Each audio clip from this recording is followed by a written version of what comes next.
Hello बच्चों, आपका स्वागत है हमारे चैनल स्टडी विद प्रेम में। और आज के इस वीडियो में हम कक्षा 9 भूगोल के अध्याय नंबर 2 जिसका नाम है भारत का भौतिक स्वरूप, और इस वीडियो में इसके सारे ऑब्जेक्टिव क्वेश्चन आंसर को देखने वाले हैं। आप लोग इस वीडियो को लास्ट तक जरूर देखिएगा। चलिए हम लोग ऑब्जेक्टिव नंबर 1 को स्टार्ट करते हैं।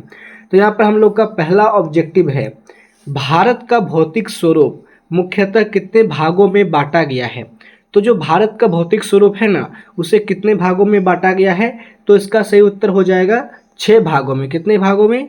तो 6 भागों में भारत के भौतिक स्वरूप को बांटा गया है। ठीक है, आगे क्वेश्चन नंबर 2 नंबर का प्रश्न है, हिमालय पर्वत श्रृंखला किस काल में बनी थी। तो जो हिमालय पर्वत श्रृंखला है वो किस काल में बना था, तो तृतीय काल में। किस काल में?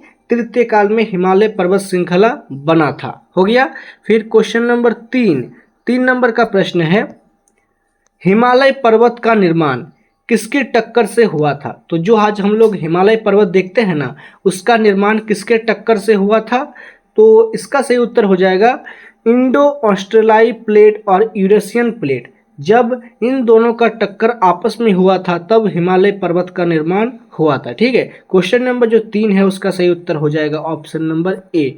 आगे बढ़ेंगे क्वेश्चन नंबर 4 की ओर। तो क्वेश्चन नंबर 4 है, हिमालय को कितने भागों में बांटा गया है। हिमालय पर्वत है उसे कितने भागों में बांटा गया है, तो 3 भागों में। कितने भागों में? हिमालय पर्वत को 3 भागों में बांटा गया है। क्वेश्चन नंबर 4 समझ चुके हैं। आगे बढ़ेंगे क्वेश्चन नंबर 5 की ओर। तो क्वेश्चन नंबर 5 है, हिमाद्री को और किस नाम से जाना जाता है। तो जो हिमाद्री है उसे और किस नाम से जाना जाता है भाई, तो उसे कहते हैं ग्रेट हिमालय। उसे ग्रेट हिमालय के नाम से भी जाना जाता है। 5 नंबर क्लियर है। आगे क्वेश्चन नंबर 6 नंबर का प्रश्न है, हिमालय की सबसे ऊंची चोटी कौन सी है।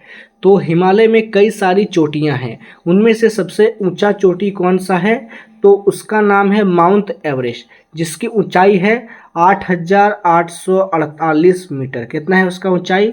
8,848 मीटर हिमालय के पर्वत चोटी सबसे ऊंचा माउंट एवरेस्ट है, उसकी ऊंचाई है। ठीक है, 6 नंबर हो गया।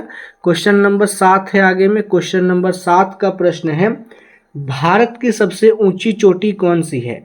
तो जो माउंट एवरेस्ट है ना, वो भारत और नेपाल के बीच में है, लेकिन भारत के अंदर सबसे लंबी ऊंची चोटी कौन सा है, तो वो है K2, जिसे क्या कहते हैं, जिसे गॉडविन ऑस्टिन भी कहते हैं। K2 को क्या कहते हैं? गॉडविन ऑस्टिन भी इसे कहा जाता है। ठीक है, और ये भारत का सबसे ऊंची चोटी भी है। 5 नंबर क्लियर है। आगे क्वेश्चन नंबर 6 नंबर का प्रश्न है, हिमालय के किस भाग को शिवालिक कहा जाता है। तो जो हिमालय है उसके किस भाग को शिवालिक कहते हैं, तो शिवालिक कहा जाता है सबसे निचला भाग को। सबसे निचला भाग जो होता है उसे शिवालिक कहा जाता है। ठीक है, क्वेश्चन नंबर 9 है। 9 नंबर का प्रश्न है, हिमालय की सबसे चौड़ी पट्टी कौन सी है। तो हिमालय की सबसे चौड़ी पट्टी भाई कौन सी है, तो उसका नाम है हिमाद्री। क्या नाम है? उसका नाम है हिमाद्री, जो हिमालय की सबसे चौड़ी पट्टी है। ठीक है, 9 नंबर हो गया। फिर क्वेश्चन नंबर 10 नंबर का प्रश्न है, हिमालय की औसत ऊंचाई कितना है। तो जो हिमालय है उसका औसत ऊंचाई मतलब लगभग सभी जगह समान ऊंचाई कितना है, तो वो है 6,000 मीटर। कितना है? 6,000 मीटर हिमालय का औसत ऊंचाई है। ठीक है, सभी क्वेश्चन जो आप लोग पढ़ रहे हैं सभी क्वेश्चनों को कॉपी में लिखते हुए चलिए, जिससे आपको एग्जाम के टाइम में कोई दिक्कत समस्या ना हो। ठीक है, 11 नंबर का प्रश्न है, हिमालय की पर्वतीय घाटी को क्या कहा जाता है। तो हिमालय में कई सारी पर्वतीय घाटी है, उन्हें क्या कहा जाता है भाई, तो उन्हें कहते हैं दून। क्या कहा जाता है? उन्हें दून कहते हैं। ठीक है, 11 नंबर का इसलिए सही उत्तर हो जाएगा ऑप्शन नंबर बी। फिर है क्वेश्चन नंबर 12 नंबर का प्रश्न है, भारत का सबसे बड़ा दून कौन सा है।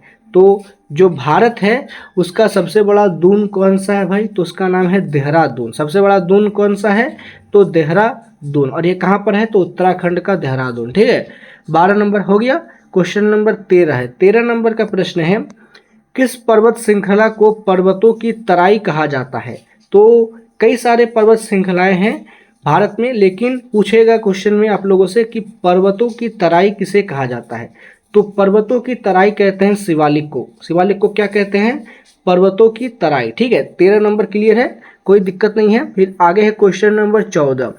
14 नंबर क्वेश्चन का प्रश्न है, भारत के उत्तरी मैदानों का निर्माण किसके कारण से हुआ था। तो भारत का अगर आप लोग नक्शे में उत्तरी मैदान को देखते हैं तो आपको ये चारों तरफ से समतल दिखाई देगा। और ये समतल क्यों है, उत्तरी मैदान का निर्माण किसके द्वारा हुआ है, तो इनका निर्माण हुआ है गंगा, ब्रह्मपुत्र और सिंधु नदियों द्वारा। इन तीनों नदियों से जो है उत्तरी मैदानों का निर्माण हुआ है। ठीक है, क्वेश्चन नंबर 15 है, उत्तरी मैदान का सबसे बड़ा भाग किस नदी से बना है। तो उत्तरी मैदान जो है बहुत बड़ा है, ठीक है, और ये सबसे बड़ा किस नदी के कारण से बना है, तो इसका सही उत्तर हो जाएगा गंगा नदी, क्योंकि उत्तर में सबसे ज़्यादा कौन सा नदी बहता है, तो गंगा नदी बहता है।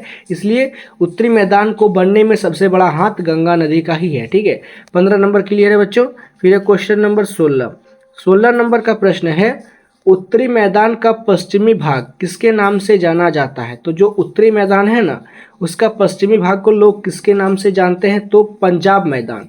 उत्तरी भाग के पश्चिमी भाग को लोग पंजाब मैदान के नाम से जानते हैं। ठीक है, फिर क्वेश्चन नंबर 17 की ओर आगे बढ़ेंगे। 17 नंबर का प्रश्न है, उत्तरी मैदान का सबसे पुराना भाग कौन सा है। तो उत्तरी मैदान जो है बहुत बड़ा है, ठीक है, उसमें कुछ नया है कुछ पुराना है। उसमें सबसे पुराना भाग कौन सा है, तो जो सबसे पुराना भाग होता है ना, उसे कहते हैं भांगर। क्या कहते हैं, उसे भांगर का नाम दिया गया है, सबसे पुराना मैदान उत्तरी वाला। ठीक है, क्लियर है। फिर है क्वेश्चन नंबर आगे में 18 नंबर का प्रश्न है, खादर का निर्माण किससे हुआ है। तो जो खादर है, बांगर के बारे में जानना हम लोगों ने। खादर क्या है, खादर नई जलोढ़ मिट्टी से, जो नई जलोढ़ मिट्टी से भूमि का निर्माण होता है उसे ही खादर कहते हैं, और ये नई जलोढ़ मिट्टी से बनता है। ठीक है, 18 नंबर का सही उत्तर हो जाएगा ऑप्शन नंबर ए। आगे है क्वेश्चन नंबर 19। 19 नंबर का प्रश्न है, दक्कन का पठार किस प्रकार का है। मतलब जो दक्कन का पठार के बारे में हम लोग जानते हैं, ये किस प्रकार का पठार है भाई, तो ये पठार है आपका ज्वालामुखी पठार। आज से कई वर्षों पहले जब वहाँ पर ज्वालामुखी का मतलब विस्फोट हुआ था, और वहाँ आगे चलकर जो आज हम लोग पठार देखते हैं, उसी पठार को दक्कन का पठार के नाम से जाना जाता है। ठीक है, 19 नंबर क्लियर है। फिर आगे है क्वेश्चन नंबर 20। 20 नंबर का प्रश्न है, दक्कन का पठार मुख्यतः किन दो नदियों के बीच स्थित है। तो दक्कन का पठार जो स्थित है वो है आपका नर्मदा और किसके बीच, वो है आपका नर्मदा और कृष्णा के बीच। ठीक है, ये दक्कन पठार नर्मदा और कृष्णा नदी के बीच में है। ठीक है, फिर 20 नंबर हो गया बच्चों। फिर क्वेश्चन नंबर 21 है। 21 नंबर का प्रश्न है, दक्कन के पठार को और किस नाम से जाना जाता है। दक्कन का पठार का एक और नाम है, वो नाम क्या है, तो उसका नाम है पेनिनसुलर पठार। क्या नाम है, पेनिनसुलर पठार दक्कन का और एक नाम है। 21 नंबर का सही उत्तर आप लोग लिखिएगा ऑप्शन नंबर सी। फिर है क्वेश्चन नंबर 22। 22 नंबर का प्रश्न है, नर्मदा और तापी नदियाँ किस समुद्र में गिरती हैं। तो जो नर्मदा और तापी नदी है ना, वो किस समुद्र में गिरती हैं, तो इसका सही उत्तर हो जाएगा अरब सागर। अगर आप लोग मैप में देखते हैं इन दो नदियों को, तो ये यहाँ पर है, और यहाँ पर कौन सा सागर है, तो अरब सागर है, इसलिए ठीक है, ये दोनों कहाँ पर गिरेंगी, अरब सागर में। 22 नंबर का सही उत्तर हो जाएगा ऑप्शन नंबर बी। फिर है क्वेश्चन नंबर 23। 23 नंबर का प्रश्न है, भारत की सबसे पुरानी पर्वत श्रृंखला कौन सी है। तो भारत में कई पर्वत श्रृंखलाएं हैं, उनमें से सबसे पुराना पर्वत श्रृंखला कौन सा है, तो वो है अरावली। जो अरावली पर्वत श्रृंखला है वो भारत का सबसे पुराना पर्वत श्रृंखला है। ठीक है, फिर क्वेश्चन नंबर 24 की ओर आगे बढ़ेंगे। 24 नंबर का प्रश्न है, भारत की काली मिट्टी को और किस नाम से जाना जाता है। भारत में जो काली मिट्टी पाया जाता है ना, जो कपास के लिए सबसे अच्छा माना जाता है, उसे और किस नाम से जाना जाता है, तो उसका और एक नाम है रेगुड़ मिट्टी। क्या कहते हैं उसे रेगुड़ मिट्टी भी कहा जाता है। ठीक है, 24 नंबर क्लियर है। फिर है क्वेश्चन नंबर 25। क्वेश्चन को पहले पढ़िएगा आप लोग, और कोई दिक्कत समस्या परेशानी हुआ तो कमेंट कीजिएगा। 25 नंबर का प्रश्न है, पश्चिमी घाट का सबसे ऊंचा शिखर कौन सा है। तो पश्चिमी घाट जो है उसका सबसे ऊंचा शिखर कौन सा है, तो उसका नाम है अनाईमुदी। क्या नाम है, अनाईमुदी जो है पश्चिमी घाट का सबसे ऊंचा शिखर है। फिर से बोलिएगा मेरे साथ, क्या नाम है, अनाईमुदी पश्चिमी घाट का सबसे ऊंचा शिखर है। 25 नंबर क्लियर है, ए इसका सही उत्तर होगा। फिर है क्वेश्चन नंबर 26। 26 नंबर का प्रश्न है, पूर्वी घाट की सबसे ऊंची चोटी कौन सी है। तो घाट के बारे में हम लोगों ने पढ़ा कि अरायमुदी जो है वो सबसे ऊंचा घाट है, ऊंचा घाटी है, लेकिन जो पूर्वी घाट है उसका सबसे ऊंचा चोटी कौन सा है, तो उसका नाम है, क्या नाम है उसका, महेंद्रगिरी। महेंद्रगिरी जो है पूर्वी घाट का सबसे ऊंचा पर्वत शिखर या पर्वत चोटी है। फिर है क्वेश्चन नंबर 27, इसका प्रश्न है थार मरुस्थल मुख्यतः किस राज्य में स्थित है। तो जो थार मरुस्थल है ना वो मुख्यतः किस राज्य में स्थित है भाई, तो ये पूरा का पूरा राजस्थान में स्थित है। कहाँ पर, ये मुख्यतः राजस्थान में स्थित है। कहाँ पर, थार मरुस्थल। ठीक है। फिर है क्वेश्चन नंबर 28, 28 नंबर का प्रश्न है लक्षद्वीप किस प्रकार का द्वीप है। मतलब लक्षद्वीप जो है किस प्रकार के हैं, तो ये जो है एक प्रवाल द्वीप है। क्या है, प्रवाल द्वीप है, जिसे कोरल भी कहा जाता है, और लक्षद्वीप इसी का एक प्रकार है। ठीक है। 28 नंबर का सही उत्तर हो जाएगा ऑप्शन नंबर बी। आगे है क्वेश्चन नंबर 29, 29 नंबर का प्रश्न है अंडमान और निकोबार द्वीप समूह किस महासागर में अवस्थित है। मतलब जो भारत का अंडमान और निकोबार द्वीप समूह है ना वो किस महासागर में है भाई, तो ये है आपका हिंद महासागर में। किसके महासागर में, तो ये हिंद महासागर में स्थित है। ठीक है। 29 नंबर क्लियर है, कोई दिक्कत नहीं है। लास्ट क्वेश्चन है क्वेश्चन नंबर 30, 30 नंबर क्वेश्चन का प्रश्न है भारत के तटीय मैदान कितने भागों में बटे हैं। तो जो भारत का तटीय मैदान है ना वो कितने भागों में बटे हैं भाई, तो ये बटे हैं आपका पूर्वी तटीय मैदान और पश्चिमी तटीय मैदान, ये दो भागों में बटे हैं। क्या नाम है उनका, पूर्वी तटीय मैदान और पश्चिमी तटीय मैदान। भारत का दो तटीय मैदान है। और 30 नंबर का सही उत्तर क्या हो जाएगा, ऑप्शन नंबर बी। और इसी के साथ हमने इस चैप्टर के जितने भी सारे इंपॉर्टेंट क्वेश्चन थे उन सभी को देख लिया है। अगर आपको वीडियो पसंद आए तो आप इस वीडियो को लाइक कीजिए, हमारे चैनल को सब्सक्राइब कीजिए। अगर कोई दिक्कत है तो कमेंट कीजिए। मिलते हैं आपके साथ किसी नेक्स्ट वीडियो में।